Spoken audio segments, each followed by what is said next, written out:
चंदन नगर गाँव से 2 किलोमीटर दूर नदी किनारे एक टूटा फूटा मंदिर था। कहते हैं कि कभी चंदन नगर गाँव उस नदी के किनारे बसा था, लेकिन बार बार बाढ़ आने के चलते और नदी की दिशा बदलने की वजह से 200 साल पहले चंदन नगर वर्तमान जगह पर बस गया।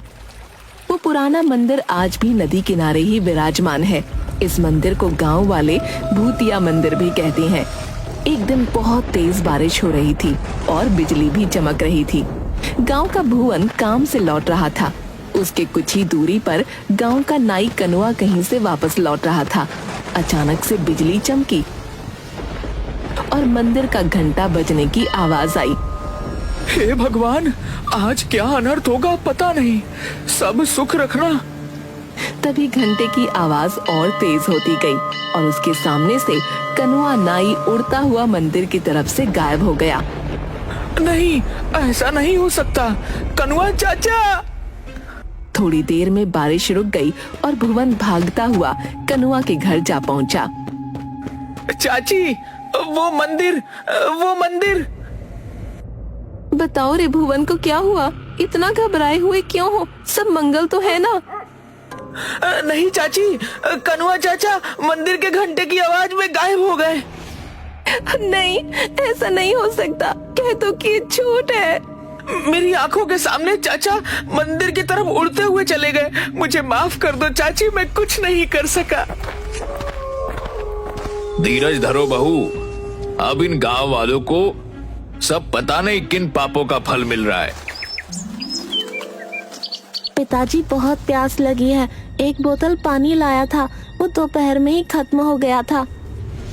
जा नदी किनारे जाकर पी ले। क्या पिताजी, 1.5 किलोमीटर पानी पीने के लिए जाऊं? क्यों ना हम अपने खेत में एक कुआं खोद लें। मेरे सपने में भी आता है कि हमारे खेत में एक कुआं है।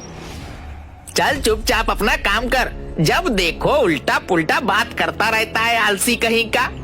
1.5 किलोमीटर चलने के चलते इनको खेत में ही कुआं चाहिए। अरे सपना में कुआं दिखता है? कल आलू भी निकलना है, माँ भी आएगी, 2 बोतल पानी भर लेना। माँ देखो ना, बोतल से पानी खेत में गिर गया। प्यास लगी है, क्यों ना हम अपने खेत में कुआं खोदें। सचमुच मेरे सपने में दिखता है कि अपने खेत में एक कुआं है।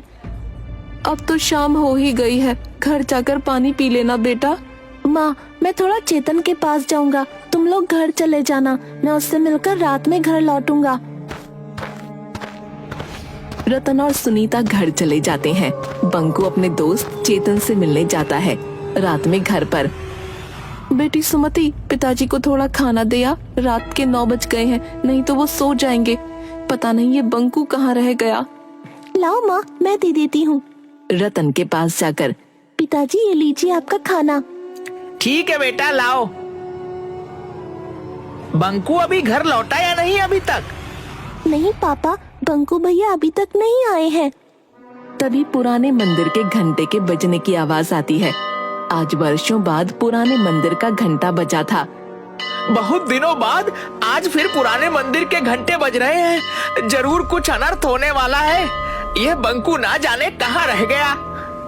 तभी सुनीता दौड़ती हुई आती है। अजी सुनते हो, बाहर पुराने मंदिर के घंटे बज रहे हैं। अभी तक बंकू भी घर नहीं लौटा। गजब हो गया, जाने क्या होने वाला है। अरे भाग्यवान, आ जाएगा। घंटे की आवाज सुनी होगी तो वह अपने दोस्त के घर ही रुक गया होगा फिलहाल। काश आप जो कह रहे हो वैसा ही हो।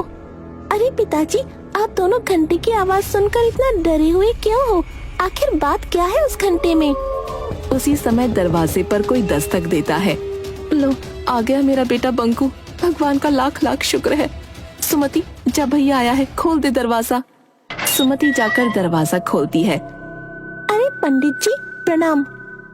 हाँ बेटा, मुखिया जी के यहाँ पूजा करवा कर लौट रहा था, तभी पुराने मंदिर का घंटा बजने लगा तो मैं यहाँ आ गया। अरे पंडित जी प्रणाम, आइए आइए, अंदर आइए। बड़े दिनों बाद पुराने मंदिर का घंटा बजा है।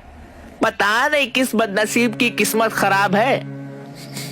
वैसे तुम्हारे परिवार में तो सब सुरक्षित है ना? मुंह क्यों लटका हुआ है तुम्हारा?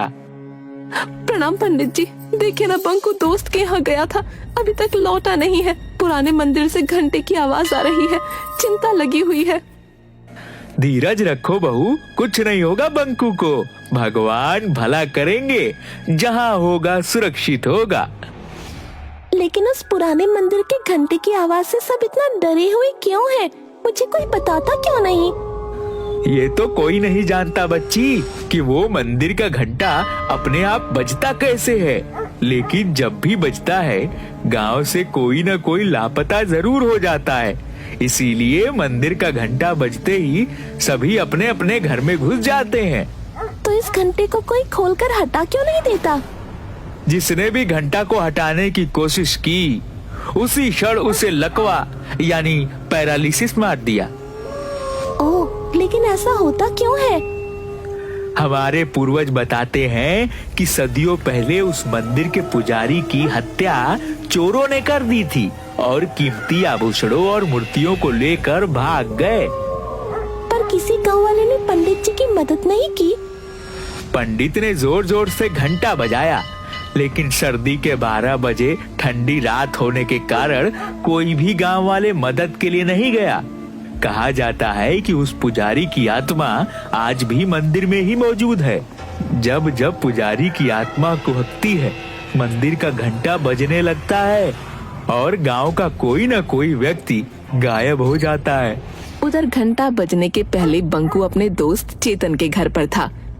चेतन, रात काफी हो गई है, अब मैं चलता हूँ। पिताजी खाना खाते समय मुझे खोजते हैं। दरअसल मैं और पिताजी रात का खाना साथ में खाते हैं। ठीक है यार, तुम्हारे साथ भी पता नहीं चला कि टाइम कैसे गुजर गया, इतनी रात हो गई। तभी मंदिर का घंटा बजने लगता है। अरे बंकू, थोड़ी देर रुक जा यार, पुराने मंदिर का घंटा बजने लगा, जरूर कुछ होने वाला है। नहीं यार, पहले ही काफी लेट हो चुका है। पिताजी मेरे बिना खाए सो जाएंगे, और वैसे भी मैं इस अंधविश्वास को नहीं मानता। ठीक है, चलता हूँ, 10 मिनट में घर पहुँच जाऊंगा। चेतन के बार बार मना करने के बावजूद बंकू वहाँ से अपने घर की ओर चल देता है। जैसे जैसे वह चलता जाता, उसके कानों में पुराने मंदिर के घंटे की आवाज तेज होती जाती। घंटे की आवाज अब उसके कानों में इतनी तेज हो गई कि वो दोनों हाथों से कानों को ढक लेता है।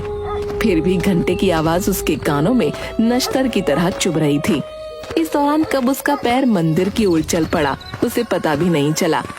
एकाएक वो देखता है कि वो मंदिर के पास खड़ा है और घंटा लगातार बजे जा रहा है। वो कुछ समझ पाता इससे पहले ही घंटा चुंबक की तरह उसे खींच लेता है और घंटे के अंदर बंकू ऐसे समा जाता है जैसे घंटा कोई ब्लैक होल हो। इसके साथ ही घंटे की आवाज आनी बंद हो जाती है। इधर रतन के घर। चलो, घंटे की आवाज तो बंद हुई, भगवान करे कहीं कोई हादसा ना हुआ हो। ठीक है रतन, अब मैं चलता हूँ। बंकू भी तुम्हारा 10-15 मिनट में आ ही जाएगा। ठीक है पंडित जी, प्रणाम। सुनो जी, टॉर्च लेकर चेतन के यहाँ जाकर देखाओ। घंटे की आवाज तो बंद हुए आधा घंटा हो गया, बंकू अभी तक घर नहीं लौटा। तुम ठीक कह रही हो सुनीता, मैं अभी जाकर चेतन के घर बंकू को देख कर आता हूँ। सुमति, जरा टॉर्च तो लाना।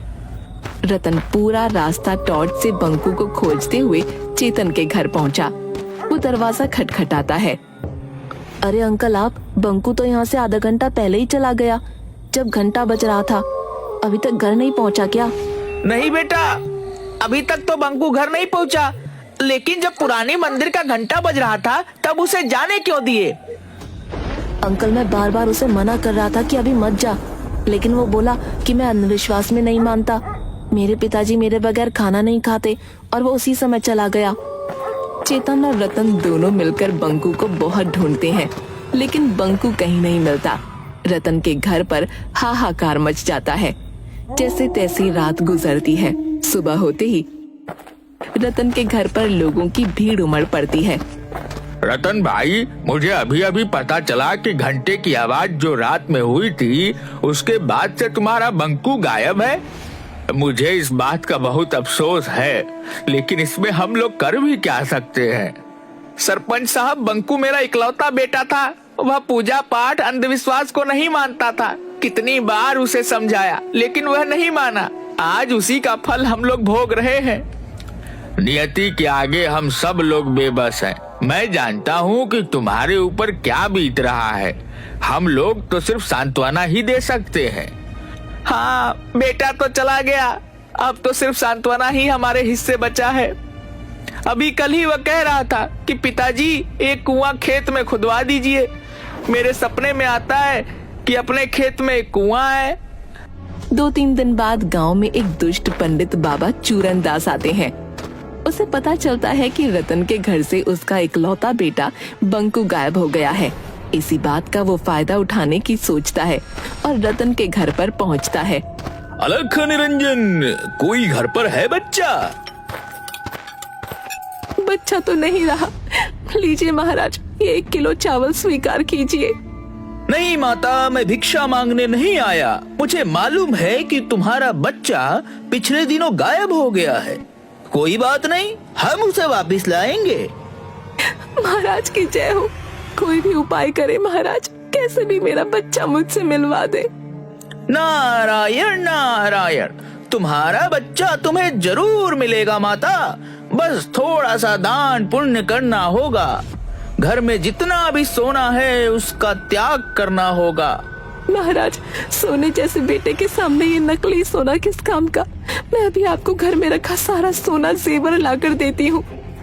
सुनीता घर में रखा सारा सोने का गहना लाकर बाबा चूरन दास को दे देती है। ये लो बाबा, मेरे यहाँ जितने भी सोने के गहने थे वो सब मैं ले आई।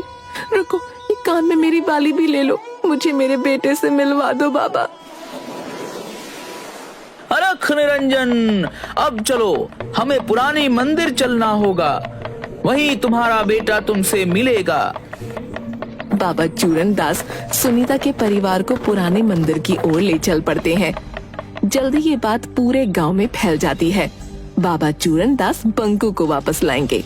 जिनके बच्चे या परिवार का कोई सदस्य अभी तक गायब हुए थे, सब अपने अपने घर के गहने लाकर बाबा चूरन दास के पास पहुंच जाते हैं। बाबा, ये लो मेरे घर के सारे गहने, हमारे बच्चे को वापस ले आओ।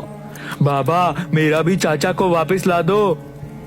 ये लो गहने, मेरे पिताजी को वापस ले आओ। ये लो गहने। जल्द ही बाबा के पास सोने के आभूषणों का अंबार लग जाता है। आप लोग शांति बनाए रखें, सभी को उसके परिजन मिल जाएंगे। अभी हम एक हवन करेंगे।